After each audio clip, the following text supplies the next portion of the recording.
बुखारी शरीफ के अंदर आप अलैहिस्सलाम फरमाते हैं 3 बंदे जा रहे थे गार के अंदर, थोड़ी देर के लिए ठहरे, बहुत बड़ी चट्टान गार के दरवाजे पे आ गिरी, रास्ता बंद हो गया, बाहर नहीं निकल सकते थे। अब तीनों ने मशवरा किया क्या करें, तो कहने लगे कि हम अपनी नेकियों को याद करके अल्लाह से दुआ मांगते हैं। तीनों ने दुआ मांगी। पहले ने ये कहा, या अल्लाह तू जानता है कि मैं बकरियों का दूध दोता हूँ और जब तक मैं अपने वालिदैन को ना पिला दूँ मेरे बच्चे भूखे रोते भी रहे, मैं उनको दूध नहीं पिलाता।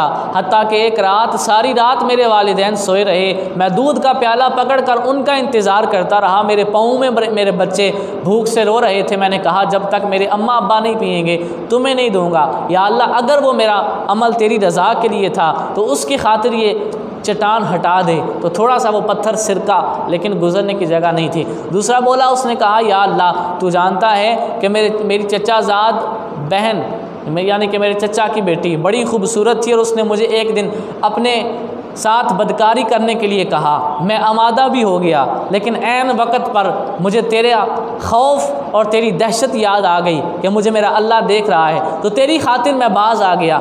अगर मेरा वो अमल तेरी बारगाह में कबूल है तो इस पत्थर को हटा दे। मेरे आका फरमाते हैं वो थोड़ा सा पत्थर और हट गया। फिर तीसरे ने दुआ की, या अल्लाह तू जानता है मैंने एक बंदे से 1 दिन की मजदूरी करवाई तो वो उजरत लिए बगैर चला गया, मैंने उसके पैसे रख दिए, मैंने कहा उसके पैसे लग ना जाएं। काफ़ी अरसे तक वो ना आया तो मैंने उससे एक बकरी ख़रीद ली। फिर उस बकरी से बढ़ता बढ़ता आखिर एक रेवड़ बन गया। तो काफ़ी अरसे के बाद वो मज़दूर वापस आया और उसने कहा कि मुझे मेरा उस दिहाड़ी का हिसाब दो जो मैंने तुम्हारे पास 1 दिन काम किया था, मेरी उजरत दो। तो मैंने उसे कहा ये सारा रेवड़ तेरा है। उसने हैरानगी से कहा सारा रेवड़ कैसे? तो मैंने उसे बताया मैंने एक बकरी तेरे पैसों से ख़रीदी थी, फिर ये सारा आगे सिलसिला वो सारे का सारा रेवड़ तेरी बकरी की वजह से बढ़ गया है, तो ये सारे के सारे तेरे हैं, तू ले जा।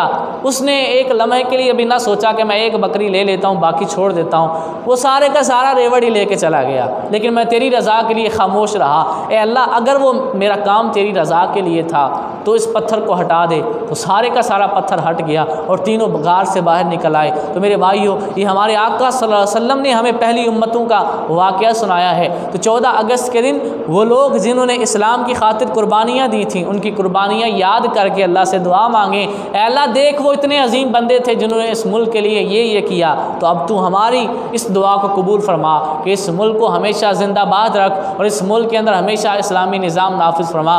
73 साल हो गए बने हुए इस मस्जिद को, क्योंकि इस्लाम के नाम पर यह मस्जिद बनी थी, इस्लाम के नाम पर यह वतन बना था। 73 साल के अंदर इस्लाम इसमें इतना भी नाफिज नहीं हो सका।